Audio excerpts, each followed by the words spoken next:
Hello friends, let's discuss data types in Python today. Now, what is a data type? Data type tells us what type of data we are storing, whether it is a number, it is a text, or any other type. In this video, we will discuss int, float, and complex data types.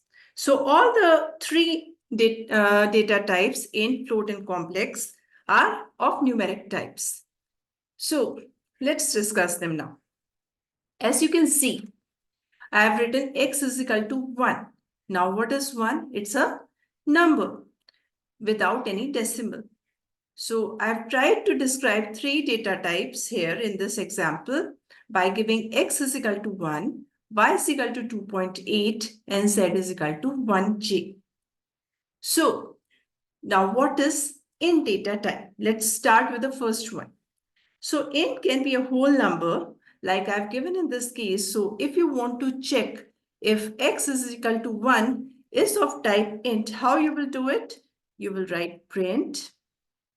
You will use the function type. And inside type, you will write the variable name. X is the variable name. So what is a variable name? Variable names are containers for storing the data as we discussed in the last video. So data type actually tells what type of data you are trying to store. See, it tells us that X stores integer data type, int data type. Now, there can be more things to the int data type. It can be a whole number like we have just discussed. It can be positive number like if I give a very big number. So there is no length. There is no specific length for this. So it can be a positive number or it can be a negative number as well. So x is equal to 1 or x is equal to the above number, this big number, or x is equal to -5. All these are of type int. So numbers without any decimal are of type data type int. Now, next one is the float data type. So when we have numbers with decimal, the data type is float data type, as I have given in this example, the value of y. So y is equal to 2.8. So this is of the type float because it has decimal. And please note this hash. So this denotes a comment as we discussed in the last video. So whenever you write a hash followed by something, it means comment that it doesn't get executed in Python. It is just for readability purpose to explain the code correctly. So that's why I have written it here to just describe the type of data. Otherwise, it doesn't mean anything in Python. It's not a command. It's just for the comment purpose. So y is equal to 2.8. So if I want to check the data type for the variable y, again, I will use the same method, type. I get the data type as float, right? So other than this, the float data type can be a number with a single decimal or more than one decimal places. This is also float data type. Again, it can have a negative value. So if I write -5.55, so negative, this is also type float. All these are of type float. One more thing, float can also be a scientific number with an e to indicate the power of 10. What does that mean? So suppose I write x is equal to 35e3. Now this is again of type float. Let's check it.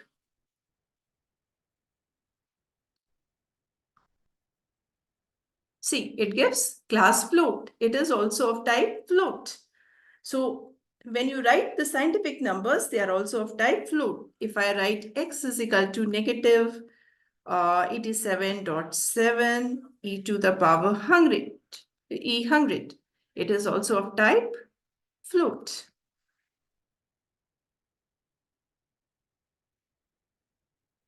See, the third data type for the numeric type is complex. So when I write z is equal to 1J.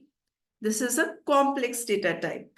So complex numbers are written with a J as imaginary part, which you already must be knowing. So if I write x is equal to 3 plus 5J, I know this is a complex number. So if I want to check it,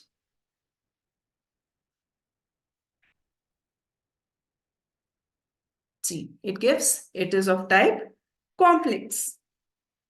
So these are the three data types, int, float, and complex, related to numbers. We will be discussing string and the other data types in my later videos. There are a lot of data types in Python which are inbuilt. So we will be discussing each and every data type in my upcoming videos. Please watch out. Another thing to note is how you can convert one type into another, like from int to float and complex. How can you convert it? So if I have x is equal to 1, I know this is of type int because this is a number without decimal. Now, if I want to convert it into float, suppose variable a, I want to store the value as float. So what should I do? I will write float and I will give the variable. So basically now I'm trying to convert the value stored inside the variable x to a float value and store that in variable a. That's what I'm trying to do. See, if I print a now, it will give me 1.0. Why 1.0? Because float data type is used where we have numbers with decimal. See, without decimal is integer, with decimal is float. So if I convert it into float, it will have a decimal. So it gives me 1.0. So this is how I can convert into a float. Now, suppose I have another variable. I give it y is equal to 2.8. I want to convert it into int. So the earlier one, y, is of type float and I want to convert it into integer.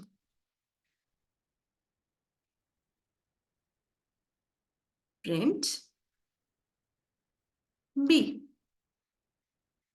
It gives me 2. So the number after the decimal is lost. Why? Because integer is a number without decimal places. So after decimal places, it's lost because I am converting the value which is stored in the variable y into an integer value, which will now be stored in variable b. So it becomes 2. Now, if I have z is equal to 1g, which is my complex number, right? Now, if in accordance to this, I want my variable x to now store me a value which is complex.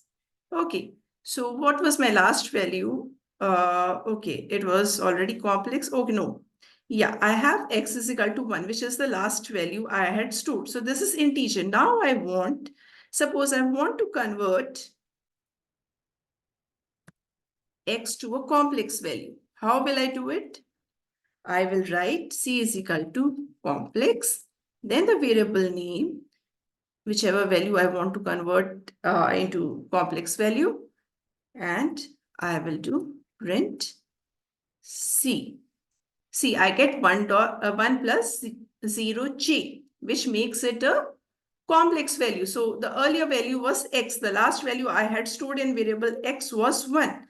It got converted into a complex value, became 1 plus 0j, which is a complex value. So even if you want to check the type, you can again use the type function and you can check the value. X gets converted. Okay, so x is already actually integer because x is 1. Actually, c is getting converted to a complex value. So if you check the value of c, it will be a complex value. I'm sorry. C. C is complex. X is actually integer value because I'm storing x is equal to 1. But when I am changing the value of x to a complex value, I'm storing it in the variable C. So now C becomes complex. The variable C will store the complex value, not variable X. I'm sorry for that. And then when I check the data types, the variable X retains the integer data type. And when I convert this X into C and I store the value in C, C gives me a complex data type. So that's all for now. In the next video, we will be discussing string data type and the various operations we do on the string data type. Stay tuned in. Thank you very much.